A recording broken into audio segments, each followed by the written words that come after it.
So before we get started with today's webinar, I want to make sure that I'm speaking to the right students, okay? So if you think that improvisation is about just learning the right licks or the right notes or the right scales, then you should stop watching me right now because I am not the teacher for you, okay?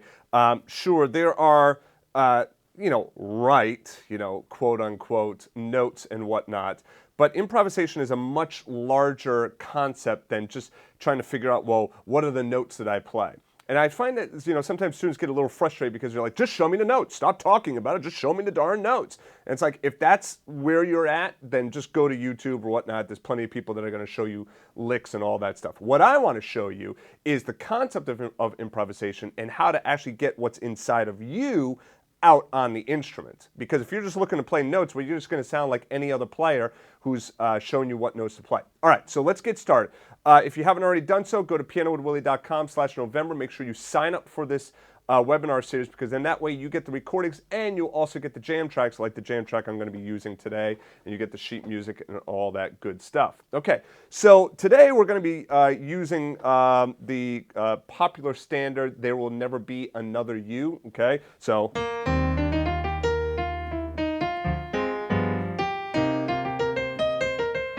all right, so we'll be using that standard, okay? All I'm going to be doing is going through the chords, okay, because we're working through improvisation. So the very first thing is take a look at what you see here. This is typical of what you might see in a lead sheet. Okay, and of course, this training is for intermediate level players. So if you're a beginner and you're kind of like, whoa, this is like too advanced, just kind of hang with me a little bit, because you can still pick stuff up. And if you're an advanced level player thinking like, oh, this isn't advanced enough, hang with me, because there's probably some stuff in here that will be useful to you as well. And I'm just going to go through this relatively quickly. All right, so the first thing that you'll notice is you have your chord symbol up here, but then you got these things right in here, right? People are always wondering, like, well, what the heck is that, right? This is what we call slashes, all right? And these slashes basically mean, well, if we take a look, you see your key signature. This is, your clef. Oops. Let me get that back. Okay, so you get your clef, you get your key signature, and you have your time signature. The clef tells you basically that it's G clef, and that these the clef, especially in a lead sheet like this, is really not as important. Okay, if there was a melody there, then it would let you know that it's G clef and the note G and so on. Okay, this, very important. That is your key signature. That lets us know that we're either in the key of E flat major or possibly C minor. But since we have an E flat chord as the first chord, pretty good indicator that we're in E flat major. And then this one right here is my time signature, and that tells me that I'm in 4/4 time, okay, and that my quarter note is going to equal 1 beat. All right, so now that I have all of that out of the way, I know that I'm going to have 4 beats per measure. I have 4 slashes here, and then these slashes are just basically saying that you're going to play this E flat major 7th chord for 4 beats, and then within this slashes area, you can comp or add whatever rhythm that you want to that E flat chord. Now, we're not going to be dealing with comping in this particular webinar, because that's a whole nother concept that I will talk about at a later date in another webinar in this November webinar series. Okay, so make sure that you sign up so that you know when I'm going to be doing this. And by the way, I'm going to be sending out an email not only with the link to get the sheet music and jam track and the replay of this webinar, but I'll also give you a listing of what webinars are coming up and what the topics are going to be and stuff like that. Okay? All right, so this basically means you're going to play for 2 measures. You're going to be playing that E flat major chord. You play it over here as well. When you don't see a chord written in on a measure, you just play whatever chord you were just playing. So basically, there's nothing written over here, so just basically keep going with that same E flat major chord, okay? All I'm going to do in the left hand is I'm just going to play, and let me just move this up so you can kind of see. So that's the rest of the chord changes. And I'm just playing the first 16 measures of the song, okay? And what I do is I just start with some basic chord shells in the left hand. So like E flat major, just playing the root and the third. So I'm really in the left hand, I'm either playing the root and the third or the root and the 7th. That's pretty much all I'm going to do for right now.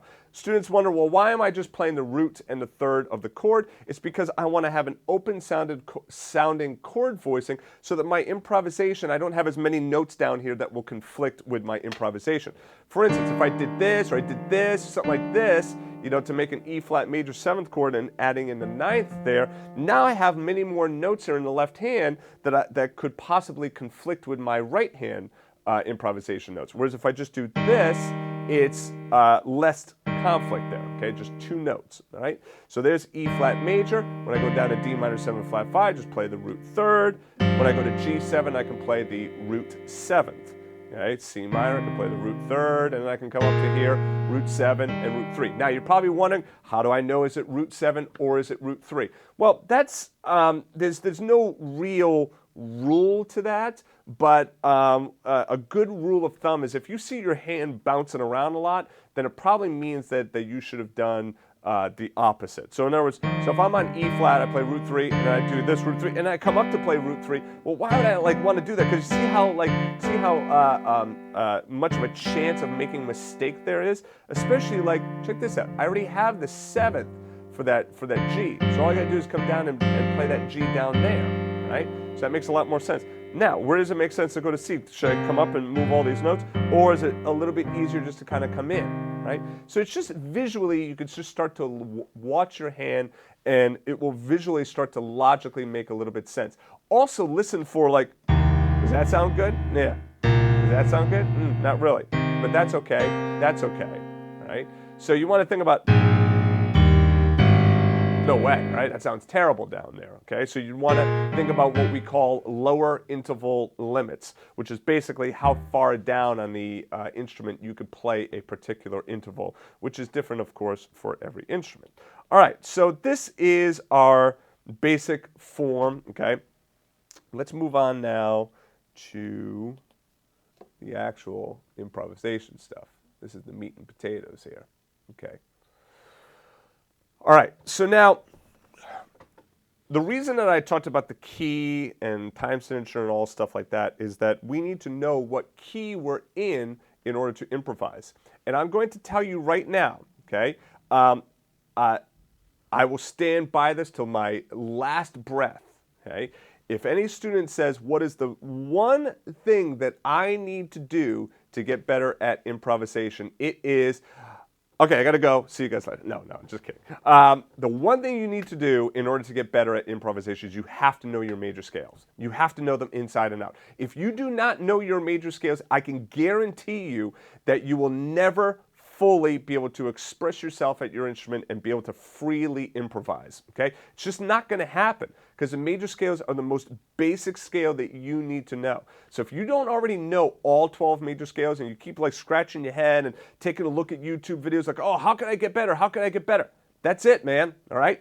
Learn your 12 major scales, right? I'm not going to sugarcoat it for you, okay? If you want to get onto that next level, learn your 12 major scales. And I'm talking proper fingering. I'm talking with a good pacing. I'm talking really understanding the grab technique. If you haven't already taken a look at my Piano Essentials and Chord Essentials program at Piano with Willie, that's the place to start, okay? Just go to pianowithwillie.com, take a look at the Piano Essentials program, go through all of the scales, I go through all of the chords, so all of it is laid out there for you. All you have to do is watch it and practice it, okay? So we need to know our E flat major scale. We need to know that these are the notes of our E flat major scale. We need to know that we have 3 flats, E flat, A flat, and B flat, okay? If you don't know that and you can't play that E flat major scale freely up and down, and really know the notes of that E flat major scale and know the shape of that, then at that point, forget about doing any other improvisation. So the very first step is you have to know the major scale of whatever key you're playing in. Now, of course, you really should know all 12, but at the bare minimum, if we're in the key of E flat, you better make sure that you know your E flat major scale, okay? Which is, again, these notes, okay? The fingering for it, I'm not even going to go through the fingering. I go through that in the Piano Essentials, so you can get all of that there. All right, so now, left hand, you see that I'm playing a, let's see here, I want to do,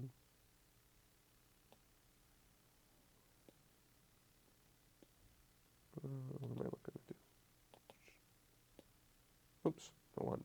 Okay, so right here you see that I'm just playing a very simple root 3 chord show. Okay, so root 3 chord show on the left hand, same thing there, root 3 chord show, root 3 chord show, oops, root 3 chord show, and then root 7 chord show on the G7. Okay, so very simple chord shells in the left hand. Okay, the right hand, let's talk about what's going on here. Okay, now the reason I was harping on the learning the major scale is that the major scale you can utilize for improvisation over most of your chords. And usually if it doesn't fit, then a little tweak is all that's needed to really get it to work well. Okay, so right here, all I'm doing in the right hand is going up my major scale. But the only difference is at the very end here, I do something a little bit different. Okay, let me just change that. I do something a little bit different at the very end, and that is this. Okay, make this whole thing bigger for you. Okay, so what am I doing here? I'm playing E flat, right, major scale. And then typically it would go up to that E flat, right, so from the D, right, so I go from the D, then this would typically be E flat, right, whoops. But instead I go up to F. Why? Because now I want to come down the E flat major scale in the next measure. So if I just went up my E flat major scale and then started to come down, well, guess what? Now I'm starting on the major 7th and I'm kind of like off. So this way, by going up, right, by basically making an enclosure, so I have that's part of the scale, right, that part of the scale, but then I kind of like make this enclosure that brings me back down. So that F right there, okay, this F brings me right back down to the E flat. So I get a little bit, I get what we would call an enclosure right here. We're going to talk about that a little bit more, okay, in the next couple of weeks, okay, but this enclosure. So basically my target note is right here, the E flat. So I go below it, okay, below and above, all right? So I got bat. That's good, all right? So do the old bat. Below, above, target, okay? So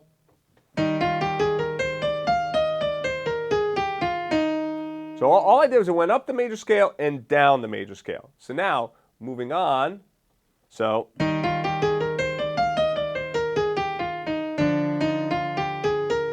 okay, now look at what I just did here. I just played the notes of the E flat major scale, but I started them where? On D, okay? It's a D minor 7 flat 5 chord, okay? Now, I could go through and I could say, oh, minor 7 flat 5 chord, I would use a Locrian scale. What is a Locrian scale? It's the major scale up a half step. Hello, that's my E flat major scale, right? But by thinking, hey, I'm in the key of E flat, let me just try my E flat major scale, but started on D, I immediately got to that Locrian scale without doing all of that other heavy brain lifting, okay? So those are my notes right there. And then when I moved on to the G, now what am I doing? Sorry. Now this is interesting in here, okay? What am I doing there? A flat in there. Yeah. So now on the G, let me make this a little bit bigger for you. On the G, this is kind of interesting because the chord is a G7 flat 9. So look at the notes that I'm playing. Okay? The notes that I'm playing right now are, again, all from that E flat major scale. It's just starting on G. Okay? Now, this is very close to like my altered scale. So notice just these two notes, changing those two notes, I would get my altered scale. Okay? I could also do something like this, okay? Which is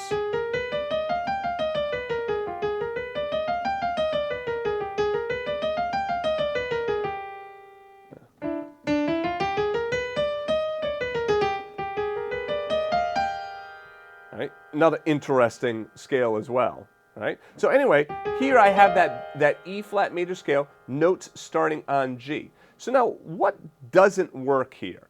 Really the only thing that kind of doesn't work is that C natural, right?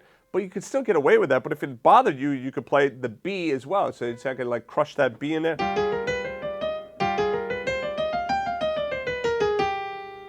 Okay? So now, when I think about a G7 flat 9 scale, I'm going to think a couple of different scales. I might think of like my half whole, right? My half whole diminished scale. So now let's look at those notes. So look at those notes, right? And now look at the notes that I was just doing. All right, so I was doing those versus these. Okay? So you notice that the scale is extremely similar. I might also do my altered scale, which is this. Okay? The difference between that and my major scale is this. So just those two notes. Okay? So by playing that major scale, you're going to get something that is going to sound very, very close to a scale that would technically work. Guess what?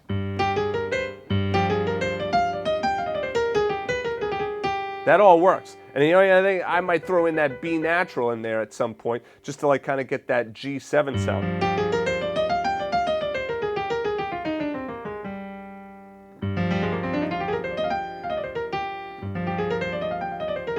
But you can hear that that works perfectly. All right, now moving on.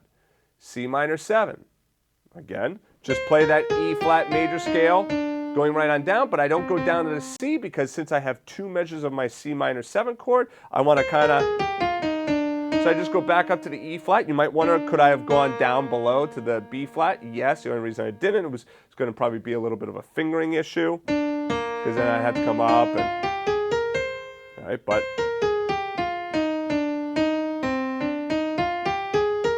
All right, now, right here, this is super important. You see that we're going to an A flat major chord, okay?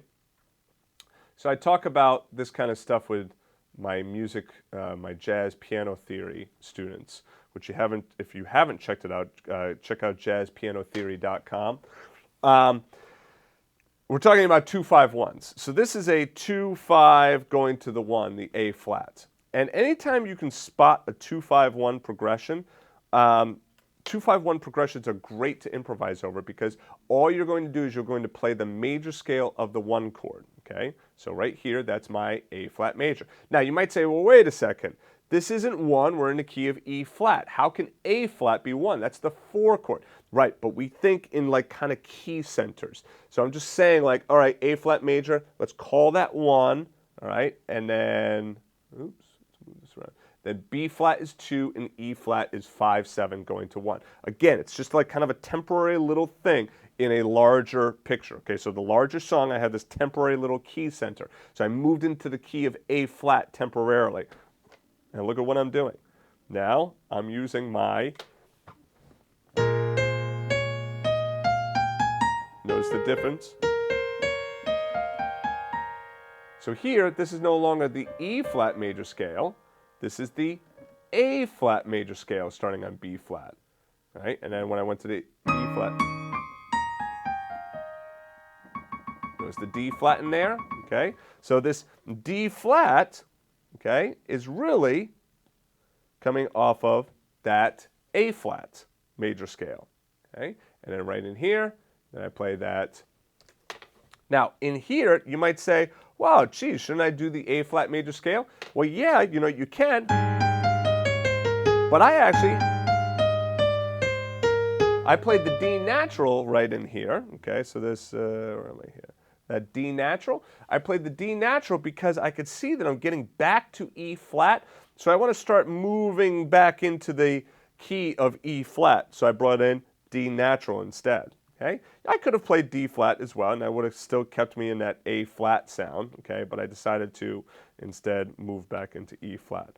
Now, this right in here, F minor, the flat 5, I just like bypass that completely. Still, these 4 notes all off of the E flat major scale, and then there's the next 4 notes right off of the E flat major scale. But notice what I'm doing. I'm doing this same pattern, 1, 2, 3, 5. 1, 2, 3, 5. We talked about that a lot at the Piano with Willie site, those patterns. 1, 2, 3, 5.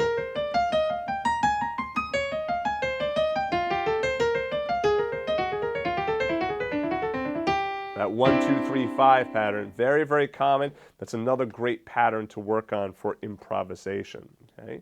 And then now once we move on to E flat, that again is my E flat major scale, and the C minor 7, that's the E flat major scale coming down as well. And I just want to blast through all of these so you have an opportunity to see all of them. Now, when we move on to F7, this is interesting. Look at what is going on here.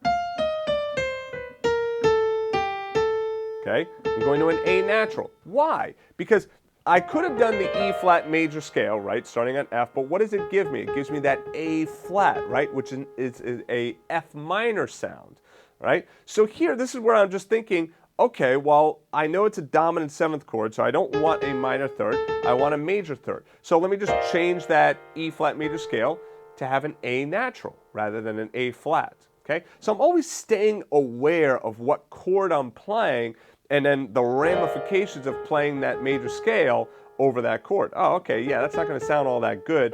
This will sound better, okay? So I decided to do that.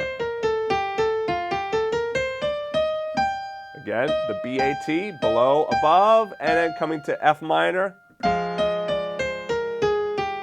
Oops, you know what? This right here is wrong and will be fixed. That should be an A flat right there. And I'm going to go to a root 7. So I got to fix these two for you. Okay, so the final music, this will be fixed. So F. Okay. All right, so now let me show you the entire thing. Let's see if I can get all of this on here all at once. Wow, that's tiny. But you will get this in sheet music form, okay?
Okay. All right, so now what I just did was I just went through and I played this example with the jam track. Again, if you're signed up for the webinar and you've gone to pianowithwillie.com/November and you've signed up there, you will get the, keep that up for you a little bit longer, you will get the, not only the replay of this video, but you'll also get the sheet music and the jam track for you to be able to play along with as well. All right, so now, so what I did was I played the example, all right, so the exercise, but then I also just kind of like freely improvised using that jam track and using those scales that we just laid out. So the first step is you want to go through and just be able to play those scales.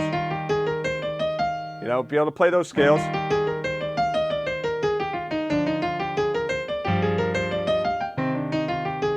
Right? Be able to play all of those scales along with the chord shells in the left hand, and you want that to be very comfortable, all right? Because if it's like, you're like having trouble with the fingering or something like that, then you're not going to be able to get free with it. It's kind of like that, remember the word of the day calendars? You know, you have a word. It's like you got to like work that word a lot. You got to practice it a lot before it freely comes into your vocabulary. So to get this stuff freely into your vocabulary, the first step, okay, I'll lay this out for you, right? Let's see. The very first step, let's get rid of all that.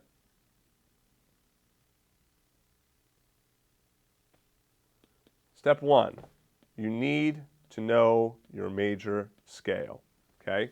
That's where, again, you can go back to Piano with Willie, all right, and take a look at the Piano Essentials program. Fantastic way of going through all 12 of your major scales, okay, along with the related chords and everything that you need to know there. Then you can move on to chord essentials, all right? The second thing is you play that major scale with shells, okay, like I just did. That.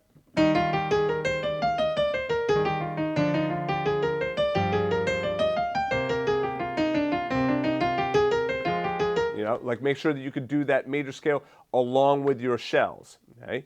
The next thing after that is you could try free play. Okay. So this is where you're like.